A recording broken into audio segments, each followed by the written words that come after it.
ਜੈ ਲਖਦਾਤਾ ਪੀਰ ਦੀ ਮੌਜ ਫਕੀਰ ਦੀ ਸਾਰਿਆਂ ਨੂੰ ਦਾਸ ਵੱਲੋਂ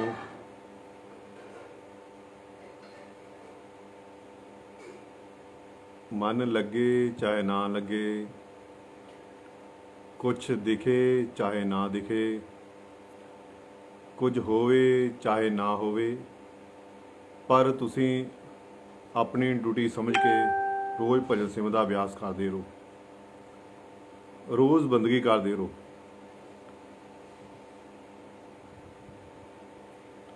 ਅਸੀਂ ਲੋਕ ਕੀ ਕਰਦੇ ਹਾਂ, ਅਸੀਂ ਅੱਜ ਬੀਜ ਪਾਉਂਦੇ ਹਾਂ, ਧਰਤੀ ਦੇ ਬੀਜ ਬੋਨੇ ਹਾਂ ਤੇ ਸਵੇਰੇ ਪੱਟ ਕੇ ਦੇਖਣ ਲੱਗ ਪੈਂਦੇ ਬੂਟਾ ਲੱਗਿਆ ਨਹੀਂ ਲੱਗਿਆ। ਰੋਜ਼ ਬੀਜ ਪਾਉਣ ਦੀ ਕੋਸ਼ਿਸ਼ ਕਰਦੇ ਹਾਂ ਤੇ ਸਵੇਰੇ ਉੱਠ ਕੇ ਦੇਖਦੇ ਹਾਂ ਕਿ ਬੂਟਾ ਲੱਗਿਆ ਨਹੀਂ ਲੱਗਿਆ। ਥੋੜ੍ਹਾ ਸਮੇਂ ਦੇਣਾ ਚਾਹੀਦਾ। ਜੇ ਤੁਸੀਂ ਅੱਜ ਬੰਦਗੀ ਕਰਦੇ ਹੋ, ਅੱਜ ਅਭਿਆਸ ਕੀਤਾ, ਅੱਜ ਤੁਸੀਂ ਪਾਠ ਕੀਤਾ, ਤੁਸੀਂ ਅਗਲੇ ਦਿਨ ਰਿਜ਼ਲਟ ਚਾਹੁੰਦੇ ਹੋ ਕਿ ਸਾਨੂੰ ਉਹਦਾ ਰਿਜ਼ਲਟ ਕੀ ਚਾਹੀਦਾ, ਸਾਡਾ ਫਾਇਦਾ ਕਿਉਂ ਨਹੀਂ ਹੋਇਆ। ਅੱਜ ਬੰਦਗੀ ਕੀਤੀ, ਘੰਟਾ ਸਿਮਰਨ ਕੀਤਾ, ਕੱਲ੍ਹ ਫਾਇਦਾ ਕਿਉਂ ਨਹੀਂ ਹੋਇਆ। ਅਸੀਂ ਲੋਕ ਇਹ ਸੋਚਦੇ ਰਹਿੰਦੇ ਹਾਂ। ਜਦੋਂ ਕਿਸਾਨ ਖੇਤਾਂ ਦੇ ਵਿੱਚ ਨਾ ਪਹਿਲਾਂ ਕਿੰਨੀ ਵਾਰ ਟਰੈਕਟਰ ਵਾਹੁੰਦਾ,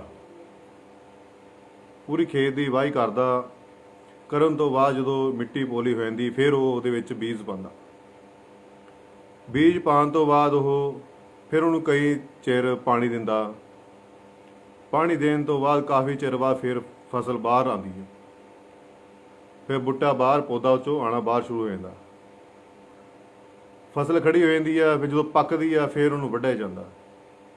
ਫਿਰ ਉਹ ਚੰਗੀ ਆ ਚਾਹੇ ਮਾੜੀ ਫਸਲ ਆ, ਫਿਰ ਉਹ ਸਾਨੂੰ ਉੱਤੇ ਗੁਜ਼ਾਰਾ ਕਰਨਾ ਪੈਂਦਾ। ਅਤੇ ਇਸ ਕਰਕੇ ਜੇ ਤੁਸੀਂ ਅੱਜ ਸਿਮਰਨ ਕਰਦੇ ਹੋ, ਬੰਦਗੀ ਕਰਦੇ ਹੋ ਜਾਂ ਕਰਨਾ ਸ਼ੁਰੂ ਕਰਦੇ ਹੋ ਤਾਂ ਥੋੜ੍ਹਾ ਸਮੇਂ ਦਿਆ ਕਰੋ, ਥੋੜ੍ਹਾ ਸਮੇਂ ਕਾਹਲੀ ਨਾ ਪਿਆ ਕਰੋ।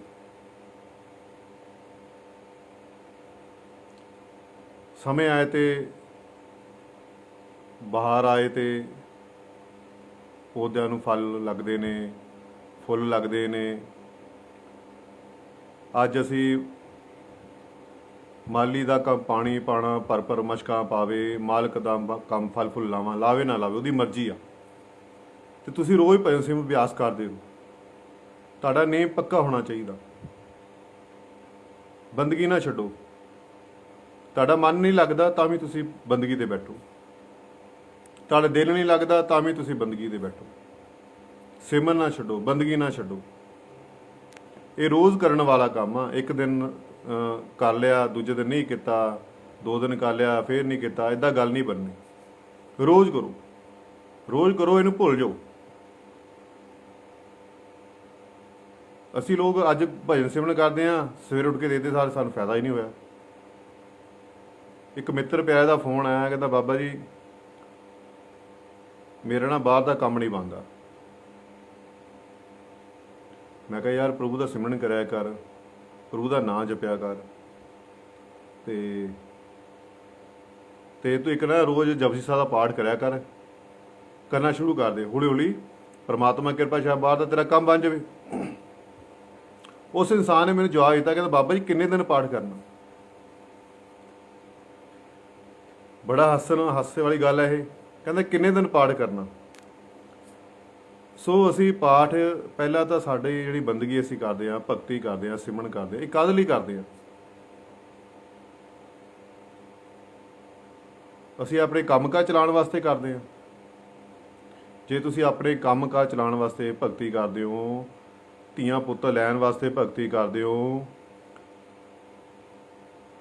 ਕੋਠੀਆਂ ਬੰਗਲੇ ਲੈਣ ਵਾਸਤੇ ਭਗਤੀ ਕਰਦੇ ਹੋ, ਤਾਂ ਵਿਅਰਥ ਆ ਭਗਤੀ। ਫਿਰ ਤੁਹਾਨੂੰ ਕੁਝ ਵੀ ਨਹੀਂ ਮਿਲਣਾ। ਤੁਸੀਂ ਅੱਜ ਵੀ ਫੇਲ ਤੇ ਕੱਲ੍ਹ ਵੀ ਫੇਲ। ਪ੍ਰਭੂ ਦੀ ਬੰਦਗੀ ਪ੍ਰਭੂ ਨੂੰ ਪਾਉਣ ਵਾਸਤੇ ਕਰੋ, ਆਨੰਦ ਲੈਣ ਵਾਸਤੇ ਕਰੋ, ਉਹਦੇ ਨਾਲ ਗੱਲਾਂ ਕਰਨ ਵਾਸਤੇ ਲਓ, ਆਪਣੇ ਆਪ ਨੂੰ ਪਹਿਚਾਣ ਕਰਨ ਵਾਸਤੇ ਬੰਦਗੀ ਕਰੋ।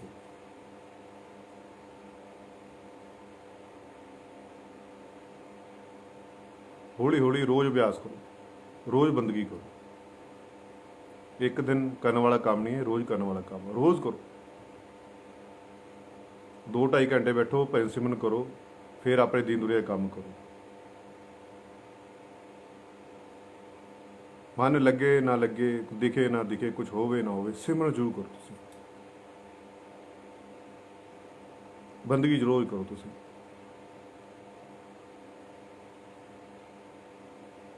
ਹੱਡੋ ਗੋਡੇ ਰਹਿ ਗਏ ਤੇ ਨਾਮ ਜਪਣ ਬਹਿ ਗਏ। ਜਦੋਂ ਜਵਾਨੀ ਸੀ ਪ੍ਰਮਾਤਮਾ ਯਾਦ ਨਹੀਂ ਆਇਆ, ਜਦੋਂ ਬੁਢਾਪਾ ਆਇਆ ਤੇ ਰੱਬ ਯਾਦ ਆ ਗਿਆ, ਫਿਰ ਵੀ ਸਵਾਲ ਰੱਖਤਾ ਅੱਗੇ ਕਿ ਬਾਪੂ ਮੇਰੇ ਪਹਿਲਾਂ ਗੋਡੇ ਠੀਕ ਕਰ, ਫਿਰ ਅਸੀਂ ਬੰਦਗੀ ਕਰਾਂਗੇ।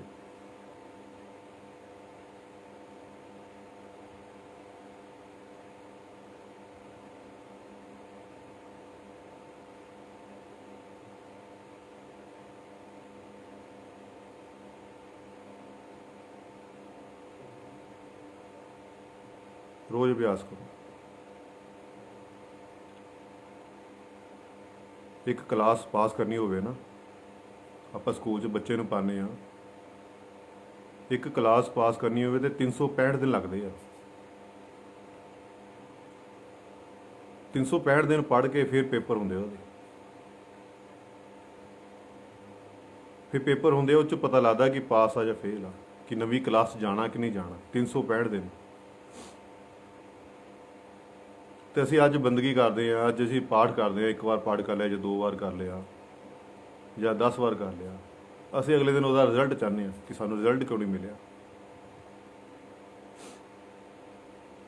ਇੱਕ ਕਲਾਸ ਪਾਸ ਕਰਨ ਨੂੰ, ਦੁਨਿਆਵੀ ਕਲਾਸ ਪਾਸ ਨੂੰ 365 ਦਿਨ ਲੱਗਦੇ ਆ, ਤੇ ਤੁਸੀਂ ਅੱਜ ਪਾਠ ਕਰਦੇ ਹੋ, ਸਿਮਰਨ ਕਰਦੇ ਹੋ, ਤੇ ਤੁਸੀਂ ਕਹਿੰਦੇ ਕੱਲ੍ਹ ਰਿਜ਼ਲਟ ਮਿਲੇ। ਇੱਦਾਂ ਕਿੱਦਾਂ ਹੋ ਸਕਦਾ? ਨਹੀਂ ਹੋ ਸਕਦਾ।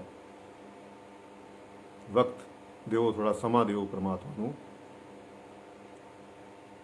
ਰੋਜ਼ ਪੜ੍ਹੋ। ਕਈ ਵਾਰੀ ਕੀ ਕਹਿੰਦੇ ਮਾਸਟਰ ਜੀ ਦੇਖਦੇ ਆ ਬੱਚਾ ਪੜ੍ਹਿਆ ਤਾਂ ਹੈ ਨਹੀਂ, ਪੇਪਰ ਵੀ ਸਹੀ ਨਹੀਂ ਕੀਤੇ ਨੇ, ਤਾਂ ਫਿਰ ਉਹਦਾ ਅਟੈਂਡੈਂਸ ਚੈੱਕ ਕਰਦੇ ਹੋ। ਟੀਚਰ ਸਕੂਲ ਦੀ ਅਟੈਂਡੈਂਸ ਚੈੱਕ ਕਰਦੇ ਆ, ਇਹਦੀ ਹਾਜ਼ਰੀ ਚੈੱਕ ਕਰੋ ਬਈ, ਇਹ ਕਿੰਨੇ ਦਿਨ ਸਕੂਲ ਆਇਆ, ਇਹ ਫੇਲ ਕਾਹਤੇ ਹੋ ਗਿਆ। ਜਦੋਂ ਇਹ ਅਟੈਂਡੈਂਸ ਚੈੱਕ ਕਰਦੇ ਕਿ 365 ਦਿਨ ਸਕੂਲ ਆਇਆ, ਛੁੱਟੀ ਕੋਈ ਕੀਤੀ ਨਹੀਂ, ਫਿਰ ਮਾਸਟਰ ਨੂੰ ਵੀ ਪਾਸ ਕਰ ਦਿੰਦਾ ਕਿ ਕਮ ਸੇ ਕਮ ਜੇ ਨਹੀਂ ਪੜ੍ਹਿਆ, ਨਹੀਂ ਪੜ੍ਹਾਈ ਕੀਤੀ, ਚੱਲ ਕਮ ਸੇ ਕਮ ਹਾਜ਼ਰੀ ਤਾਂ ਲਗਾਈ ਰੋਜ਼। 365 ਦਿਨ ਲਗਾਤਾਰ ਆਇਆ ਤਾਂ ਹੈ, ਛੁੱਟੀ ਤਾਂ ਨਹੀਂ ਕੀਤੀ। ਫਿਰ ਉਹ ਮਾਸਟਰ ਕੀ ਕਰਦਾ, ਉਹਨੂੰ ਪਾਸ ਕਰ ਦਿੰਦਾ। ਤੇ ਅਸੀਂ ਰੋਜ਼ ਬੰਦਗੀ ਕਰਾਂਗੇ, ਰੋਜ਼ ਅਭਿਆਸ ਕਰਾਂਗੇ, ਸਾਨੂੰ ਕੋਈ ਦਿਖੇਗਾ ਨਹੀਂ, ਚਾਹ ਕੋਈ ਗੱਲਬਾਤ ਬਣੇ ਨਾ ਬਣੇ, ਕੁਝ ਦਿਖੇ ਨਾ ਦਿਖੇ, ਕੁਝ ਹੋਵੇ ਨਾ ਹੋਵੇ, ਰੋਜ਼ ਅਸੀਂ ਨੇਮ ਕਰਕੇ ਪੱਕਾ ਨੇਮ ਨਾਲ ਬੈਠਾਂਗੇ, ਰੋਜ਼ ਹਾਜ਼ਰੀ ਪ੍ਰਭੂ ਦੇ ਚਰਨਾਂ 'ਚ ਲਗਾਵਾਂਗੇ ਕਿ ਉਹ ਸਾਨੂੰ ਪਾਸ ਨਹੀਂ ਕਰੂੰਗਾ ਯਾਰ।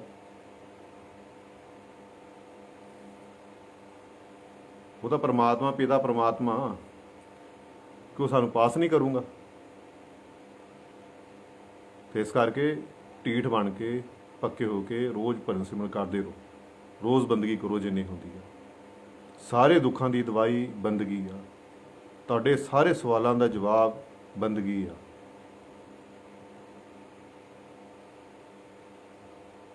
ਪਕੜੋ ਸਰਵ ਰੋਗਾਂ ਦਾ ਉਖਤ ਨਾਮ, ਕਹਿੰਦੇ ਨਾ, ਨਾਮ ਦਵਾਈ ਆ, ਭਗਤੀ ਆ। ਕਈਆਂ ਦੇ ਸਵਾਲ ਆਉਂਦਾ ਕਿ ਬਾਬਾ ਜੀ ਅਸੀਂ ਭਗਤੀ ਕਰਦੇ ਹਾਂ, ਰੋਜ਼ ਸਿਮਰਨ ਕਰਦੇ ਹਾਂ, ਸਾਨੂੰ ਦੁੱਖ ਕਿਉਂ ਆਉਂਦੇ ਆ? ਅਸੀਂ ਰੋਜ਼ ਕਿਸੇ ਦਾ ਮਾੜਾ ਨਹੀਂ ਕਰਦੇ, ਸਾਰਿਆਂ ਨਾਲ ਪਿਆਰ ਕਰਦੇ ਹਾਂ, ਫਿਰ ਸਾਨੂੰ ਦੁੱਖ ਕਿਉਂ ਆਉਂਦੇ ਆ? ਫਿਰ ਅਸੀਂ ਦੂਜਿਆਂ ਵੱਲ ਦੇਖਦੇ ਹਾਂ, ਯਾਰ ਉਹ ਕੁਝ ਕਰਦਾ ਨਹੀਂ, ਪਾਠ ਵੀ ਨਹੀਂ ਕਰਦਾ, ਉਹ ਤਰੱਕੀ ਕਰੀ ਜਾਂਦਾ, ਉਹ ਕੋਈ ਪੈਸੇ ਦੀ ਕਮੀ ਨਹੀਂ ਹੈਗੀ। ਮੇਰੇ ਦੋਸਤੋ, ਮੇਰੇ ਭੈਣੋ ਭਰਾਵੋ, ਜਦੋਂ ਅਸੀਂ ਪਰਮਾਤਮਾ ਦੀ ਬੰਦਗੀ ਕਰਦੇ ਹਾਂ, ਰੋਜ਼ ਅਭਿਆਸ ਕਰਦੇ ਹਾਂ, ਪ੍ਰਭੂ ਨਾਲ ਪ੍ਰੇਮ ਕਰਦੇ ਹਾਂ, ਸਾਨੂੰ ਦੁੱਖ ਆਉਂਦੇ ਆ। ਆਉਂਦੇ ਕਾਹਦੇ ਆ? ਕਿ ਪ੍ਰਮਾਤਮਾ ਜੋ ਦੇਖਦਾ ਕਿ ਮੇਰੀ ਬੰਦਗੀ ਕਰਨ ਲੱਗ ਗਿਆ, ਮੇਰੇ ਨਾਲ ਪ੍ਰੇਮ ਕਰਨ ਲੱਗ ਗਿਆ, ਰੋਜ਼ ਅਭਿਆਸ ਕਰਦਾ, ਫਿਰ ਉਹ ਜਿਹੜੇ ਆਉਣ ਵਾਲੇ ਦੁੱਖ ਹੁੰਦੇ ਅੱਗੇ ਆਪਣੇ ਜੀਵਨ ਦੇ ਵਿੱਚ, ਉਹ ਪਹਿਲਾਂ ਲਿਆਉਣੇ ਸ਼ੁਰੂ ਕਰ ਦਿੰਦਾ। ਜਦੋਂ ਪਹਿਲਾਂ ਲਿਆਂਦਾ ਤੇ ਸਾਡੀ ਜਦੋਂ ਸਿਮਰਨ ਕਰਦੇ, ਬੰਦਗੀ ਕਰਦੇ ਹਾਂ, ਸੂਲੀ ਦੇ ਸੂਲ ਬਣਾ ਦਿੰਦਾ, ਮਤਲਬ ਦੁੱਖ ਜਿਹੜੇ ਹਲਕੇ ਕਰ ਦਿੰਦਾ। ਉਹ ਭਗਤੀ ਨਾਲ ਨਾਲ ਸਿਮਰਨ ਕਰਦੇ ਨੇ, ਨਾਲ ਨਾਲ ਪਰਮਾਤਮਾ ਉਹ ਕੱਟੀ ਜਾਂਦਾ। ਤੇ ਅਸੀਂ ਘਬਰਾ ਜਾਂਦੇ ਹਾਂ ਕਿ ਅਸੀਂ ਸਿਮਰਨ ਕਰਦੇ ਹਾਂ, ਸਾਨੂੰ ਦੁੱਖ ਕਾਹਦੇ ਆਉਂਦੇ ਆ। ਜਦੋਂ ਅਸੀਂ ਇਹ ਸੇਮਾ ਦੁੱਖਾਂ ਦਾ ਕੱਟ ਲਿਆ, ਜਦੋਂ ਭਗਤੀ ਦੇ ਨਾਲ ਨਾਲ ਸਿਮਰਨ ਦੇ ਦੁੱਖ ਚੱਲਦੇ ਰਹਿਣ, ਤੇ ਅੱਗੇ ਜਿਹੜਾ ਆਉਣ ਵਾਲਾ ਸਮਾਂ ਉਹ ਸੁੱਖਾਂ ਦਾ ਸੁੱਖ ਜੀ, ਫੁੱਲਾਂ ਵਰਗਾ ਰਹਿਣਾ ਸਮਾਂ। ਫਿਰ ਦੁੱਖ ਨਹੀਂ ਆਉਣਾ, ਫਿਰ ਸੁੱਖ ਹੀ ਸੁੱਖ, ਸੁੱਖ ਹੀ ਸੁੱਖ, ਸਦਾ ਸਦਾ ਦਾ ਸੁੱਖ। ਇਸ ਕਰਕੇ ਘਬਰਾਇਆ ਨਾ ਕਰੋ। ਤੁਸੀਂ ਰੋਜ਼ ਅਭਿਆਸ ਕਰੋਗੇ, ਰੋਜ਼ ਬੰਦਗੀ ਕਰੋਗੇ, ਪ੍ਰਭੂ ਦਾ ਨਾਮ ਜਪੋਗੇ, ਤੁਹਾਨੂੰ ਦੁੱਖ ਆਣੇ ਆਣੇ ਆ। ਘਬਰਾਇਆ ਨਾ ਕਰੋ ਦੁੱਖਾਂ ਤੋਂ। ਸਿਮਰਨ ਦੇ ਵਿੱਚ ਇਹੋ ਜਿਹੀ ਤਾਕਤ ਆ, ਭਗਤੀ ਦੇ ਵਿੱਚ ਇਹੋ ਜਿਹੀ ਤਾਕਤ ਆ, ਉਹ ਤੁਹਾਨੂੰ ਦੁੱਖਾਂ ਨੂੰ ਪਤਾ ਹੀ ਨਹੀਂ ਲੱਗਣਾ ਕਿਹੜੇ ਵੇਲੇ ਆਏ ਤੇ ਕਿਹੜੇ ਵੇਲੇ ਚਲੇ ਗਏ। ਬਸ ਤੁਸੀਂ ਢੀਠ ਹੋ ਕੇ ਭਗਤੀ ਕਰੋ, ਬੰਦਗੀ ਕਰੋ। ਫਿਰ ਅੱਗੇ ਜਿਹੜਾ ਆਉਣ ਵਾਲਾ ਸਮਾਂ ਹੋਵੇਗਾ ਸਾਡਾ ਖੁਸ਼ੀਆਂ ਭਰਾ ਹੋਵੇਗਾ, ਫਿਰ ਕੋਈ ਦੁੱਖ ਨਹੀਂ ਹੋਵੇਗਾ। ਇਸ ਕਰਕੇ ਭਗਤੀ ਨਾ ਛੱਡੋ। ਇਹ ਹਰ ਬੰਦੇ ਦਾ ਸਵਾਲ ਆ ਕਿ ਮੈਂ ਭਗਤੀ ਕਰਦਾ, ਮੈਨੂੰ ਦੁੱਖ ਕਿਉਂ ਆ, ਹਾਂ ਮੈਂ ਸਿਮਰਨ ਕਰਦਾ, ਮੈਨੂੰ ਤਕਲੀਫ ਕਿਉਂ, ਮੈਂ ਠੀਕ ਨਹੀਂ ਹੈ, ਫਲਾਣਾ ਧਮਾਣਾ। ਦੇਖੋ ਰਾਜੇ, ਆਪਾਂ ਕਰਮ ਕੀਤੇ ਆ, ਕਰਮਾਂ ਦਾ ਭੁਗਤਾਨ ਤਾਂ ਕਰਨਾ ਹੀ ਪੈਣਾ। ਪਰ ਜਦੋਂ ਬੰਦਗੀ ਕਰਾਂਗੇ ਸਾਨੂੰ ਕਰਮ ਜਿਹੜੇ ਭੁਗਤਾਨ ਕਰਨਾ ਉਸ ਉਸੂਲੀ ਦੇ ਅਸੂਲ ਬਣ ਜਾਣੇ, ਸਾਨੂੰ ਪਤਾ ਨਹੀਂ ਲੱਗਣਾ। ਤੇ ਇਸ ਕਰਕੇ ਆਪਣੀ ਭਗਤੀ ਨਾ ਛੱਡੋ, ਰੋਜ਼ ਭਗਤੀ ਕਰੋ। ਪਰਮਾਤਮਾ ਕਦੇ ਨਹੀਂ ਚਾਹੁੰਦਾ ਮੇਰੇ ਬੱਚੇ ਦੁਖੀ ਰਹਿਣ, ਮਾਂ ਬਾਪ ਕਦੇ ਚਾਹੁੰਦੇ ਮੇਰੇ ਬੱਚੇ ਦੁਖੀ ਰਹਿਣ।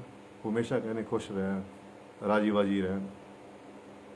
ਜੇ ਦੁਨਿਆਵੀ ਮਾਂ ਬਾਪ ਸਾਨੂੰ ਇੱਦਾਂ ਕਹਿੰਦੇ, ਜੇ ਪਰਮਾਤਮਾ ਉਹ ਪਰਮ ਪਿਤਾ ਪਰਮਾਤਮਾ ਕਿ ਉਹ ਸਾਨੂੰ ਦੁੱਖ ਦੇ ਕੇ ਖੁਸ਼ ਹੋਊਗਾ, ਉਹ ਵੀ ਕਹਿੰਦਾ ਕਿ ਹਮੇਸ਼ਾ ਖੁਸ਼ ਰਹੋ। ਤੇ ਇਸ ਕਰਕੇ ਆਪਣੀ ਭਗਤੀ ਨਾ ਛੱਡੋ, ਆਪਣਾ ਸਿਮਰਨ ਕਰਨਾ ਛੱਡੋ, ਰੋਜ਼ ਬੰਦਗੀ ਕਰੋ। ਗੱਲ ਗੱਲ ਬਣੇ ਨਾ ਬਣੇ, ਕੁਝ ਦਿਖੇ ਨਾ ਦਿਖੇ, ਕੁਝ ਹੋਵੇ ਨਾ ਹੋਵੇ, ਤੁਸੀਂ ਰੋਜ਼ ਸਿਮਰਨ, ਰੋਜ਼ ਬੰਦਗੀ। ਘੱਟੋ ਘੱਟ 2.5 ਘੰਟੇ ਨੀਂਦ ਬਣਾ ਲਓ ਦੋਸਤੋ। 2.5 ਘੰਟੇ ਨੀਂਦ, ਮੈਂ ਜ਼ਿਆਦਾ ਨਹੀਂ ਕਹਿੰਦਾ, 2.5 ਘੰਟੇ ਡੇਲੀ ਤੁਹਾਡਾ ਪੱਕਾ ਨੀਂਦ ਬਣ ਗਿਆ ਬੈਠਣ ਦਾ, ਤਾਂ ਤੁਸੀਂ 10 ਜਾਂ 15 ਦਿਨ ਬਾਅਦ ਅਨੁਭਵ ਮਹਿਸੂਸ ਕੁਝ ਕਰਨਾ ਸ਼ੁਰੂ ਕਰ ਦਿਓ। ਤੁਹਾਨੂੰ ਕੁਛ ਨਾ ਕੁਛ ਅਨੁਭਵ ਹੋਵੇਗਾ।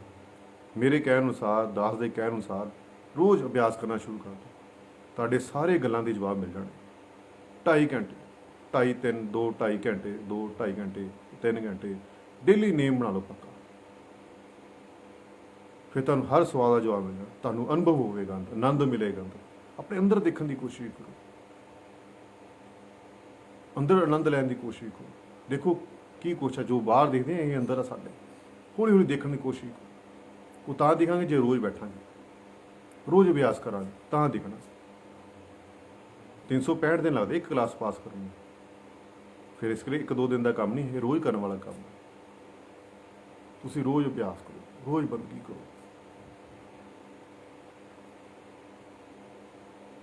ਮਨ ਤੇ ਕਿਸੇ ਤਰ੍ਹਾਂ ਦਾ ਬੋਝ ਨਹੀਂ ਰੱਖੋ, ਰੋਜ਼ ਸਿਮਰਨ ਕਰੋ ਜਿੰਨਾ ਹੁੰਦਾ। ਇੱਕ ਨਾ ਇੱਕ ਦਿਨ ਤੁਹਾਡੀ ਗੱਲ ਬਣ ਜਾਏਗੀ। ਮੇਰੇ ਹਿਸਾਬ ਨਾਲ 2-2.5 ਘੰਟੇ ਤੁਸੀਂ ਡੇਲੀ ਬਸ ਕਰਨਾ ਸ਼ੁਰੂ ਕਰ ਦਿਓ। ਤੁਹਾਨੂੰ 10 ਜਾਂ 15 ਦਿਨ 'ਚ ਅਨੁਭਵ ਮਹਿਸੂਸ ਹੋਵੇਗਾ, ਕੁਛ ਨਾ ਕੁਛ ਤੁਸੀਂ ਅਨੁਭਵ ਕਰੋਗੇ, ਤੁਹਾਨੂੰ ਆਨੰਦ ਆਵੇਗਾ, ਉਹ ਬਿਆਨ ਨਹੀਂ ਕਰ। ਜਦੋਂ 2-3 ਮਹੀਨੇ ਲਗਾਤਾਰ ਹੋਰ ਕਰ ਲਿਆ ਤਾਂ ਸਾਨੂੰ ਸਭ ਕੁਝ ਪਤਾ ਲੱਗ ਜਾਏਗਾ, ਸੱਚ ਝੂਠ ਦੀ ਪਹਿਚਾਣ ਹੋ ਜਾਏਗੀ। ਫਿਰ ਤੁਸੀਂ ਅੱਖਾਂ ਹੀ ਨਹੀਂ ਖੋਲ੍ਹਣੀਆਂ, ਤੁਸੀਂ ਬਾਹਰ ਦੇ ਕੰਮ ਹੀ ਭੁੱਲ ਜਾਣੇ। ਇਸ ਕਰਕੇ ਇਹ ਕਰਨੀ ਦਾ ਮਾਰਗ ਹੈ, ਗੱਲਾਂ ਬਾਤਾਂ ਮਾਰਗ ਨਹੀਂ ਹੈ। ਗੱਲਾਂ ਨਾਲ ਪਕੌੜੇ ਨਹੀਂ ਬਣਾਉਣੇ ਆਪਾਂ, ਗੱਲਾਂ ਨਾਲ ਕੁਛ ਨਹੀਂ ਕਰਨਾ। ਇਹ ਕਰਨੀ ਦਾ ਮਾਰਗ ਕਰੋ, ਕਰਕੇ ਹੀ ਪਤਾ ਲੱਗਣਾ।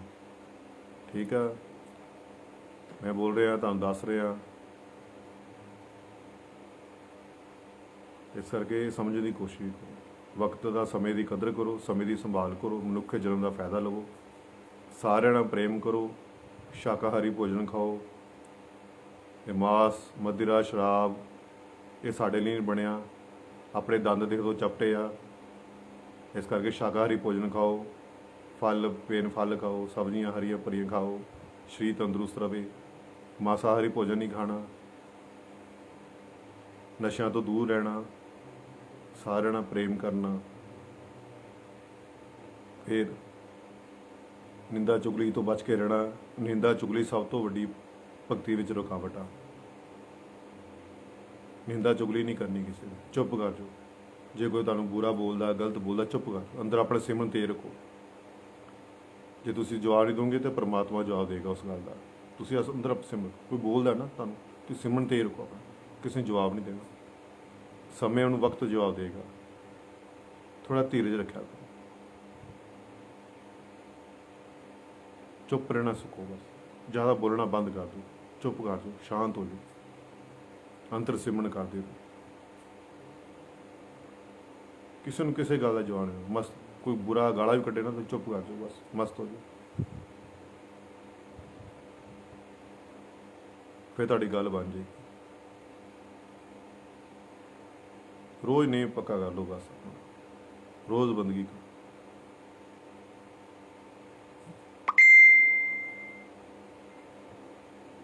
ਜੈ ਲੱਖ ਦਾਤਾ ਪੀਰ ਦੀ, ਮੌਜ਼ ਫਕੀਰ ਦੀ।